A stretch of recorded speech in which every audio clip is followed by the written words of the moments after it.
Thank you, Joelena. And we come to our last speaker of the morning, Richard Law, University of New York, who will be talking about fishing for biodiversity.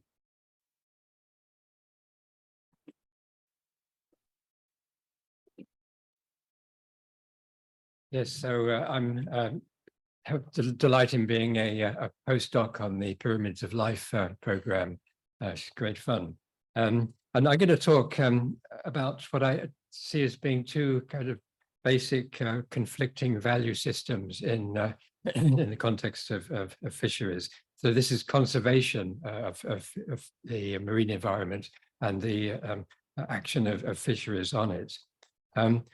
My sense is that this is really rather critical to the future of fisheries. And I sense, I mean, maybe quite wrongly, that we rather skirt around this issue in SMMR.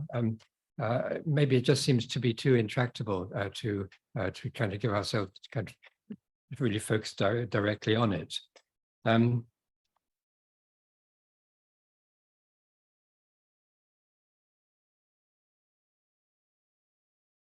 So as you know, the conservation is really concerned with the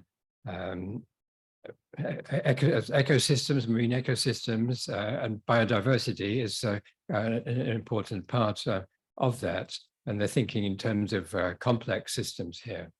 And the direction this goes in is to protect the sea, to put in place no-take zones, marine protected areas, and so on. Fisheries, of course, is really concerned with providing food and livelihoods and income for people living in coastal communities. And at the bottom of all this, about half the world's primary productivity comes from the sea. So this is really important. But I see us moving towards more extreme interactions between the conservation and fisheries. So we're getting into the age now of the super trawler taking very large catches, and we're seeing extreme responses to this.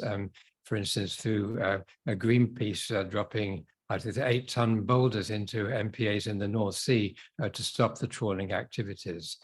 I mean, do we just leave this conflict to get worse, or my sense is that conservation could easily win this argument. Their case is very strong, the need actually to protect marine ecosystems for the future. But I put it to you that if we could get fishing to support some of the goals of conservation by working with nature, this could be a game changer. This could actually bring into some better alignment the needs for fishing and the interests of conservation. I think people involved in fisheries have to buy into the importance of all life in the sea for this to happen, and not just the species that are important commercially. Obviously, the consumers of fish understand this, and they don't want to buy fish that they think isn't being sourced sustainably. So the supermarkets also have to respond to this. And of course, there's no point people going out fishing unless they can actually sell the fish that they catch. There's a kind of feedback that operates there. So the simple answer to me is that to try to align fishing better with the natural production rates in ecosystems. So that's the if you like, the main message from this talk.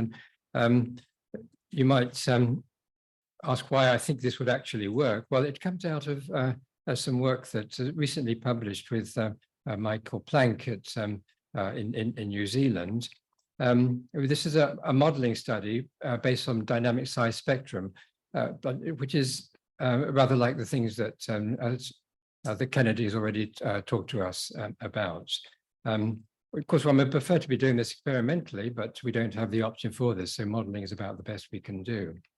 Now, what we've got here is a model which has 15 species in it, and it's been set up so that 6 of the species are rather rare. We want to have rare species in here to see what will happen to them.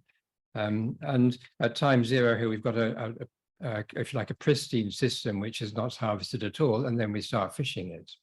On the left-hand side, I've I'm calling this rather unfairly business as usual. And you can see that the rare species are heading off to extinction through the fishing activities. Because the axis there is a log scale, so they're going down towards extinction. On the right-hand side, all I'm doing here is actually just to weight the fishing mortality by the production rates of the species in the system, and there's no tendency then for the rare species to go to extinction. This isn't rocket science. This is simply making the fishing density dependent. So it's not a big deal. It's to kind of get your mind around it. So the claim then is that if you make your fishing mortality proportional to the production rate in the system, then actually you can actually maintain the biodiversity in the ecosystem. I mean, you might reasonably ask, aren't we actually doing something like that already out there in these as we do our fishing? So I thought it would be interesting to take an area and have a look to see if I could understand the relationship between fishing mortality and the production rate. That's F&P.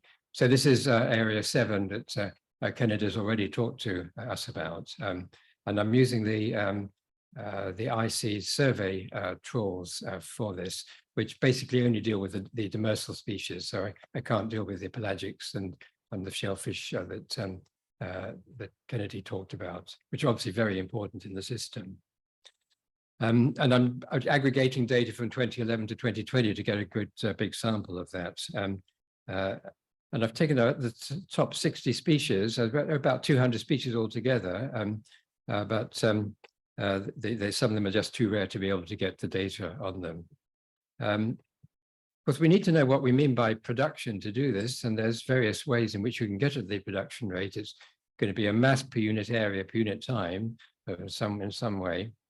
What I've tried to do actually is just to use data that is routinely collected for fisheries.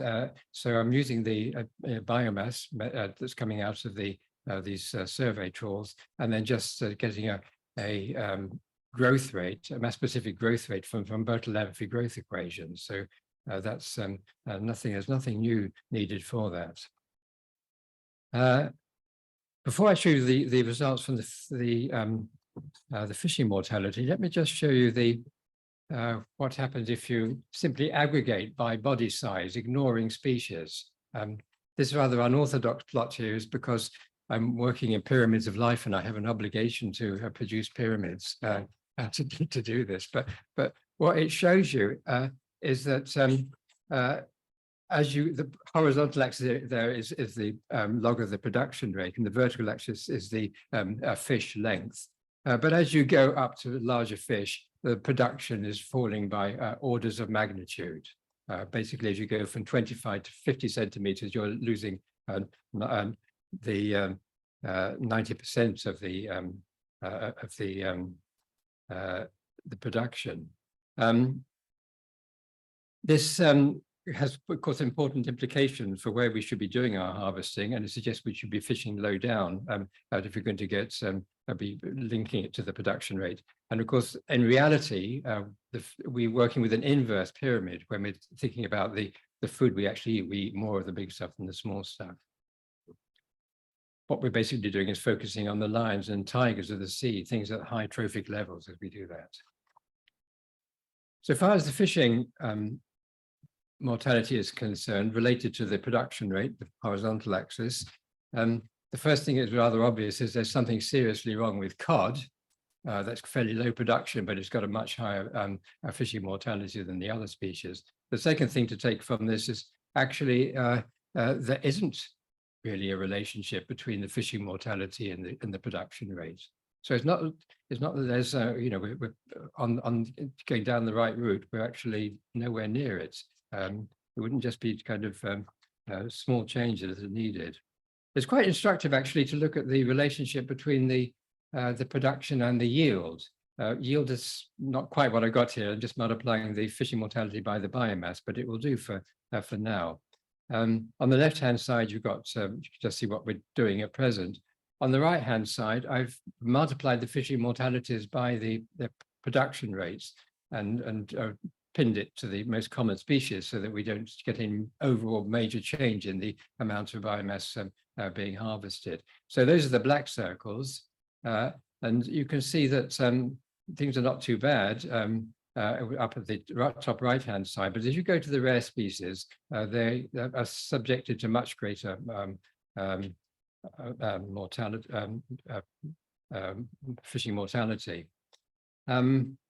And this is, we're dealing with log axes here, so there's a horizontal line there is a tenfold change. So there's a big changes that are involved. So just summing up then, what we know is that we can, in principle, reduce the conflicts between conservation and fishing. But we do have to buy into the fact that the rare species are as important as the common species. We can align, in principle, we can align the yields better with production by going in this direction. But it will mean some other major changes in the way in which we do our fishing, more going away from the lions and tigers.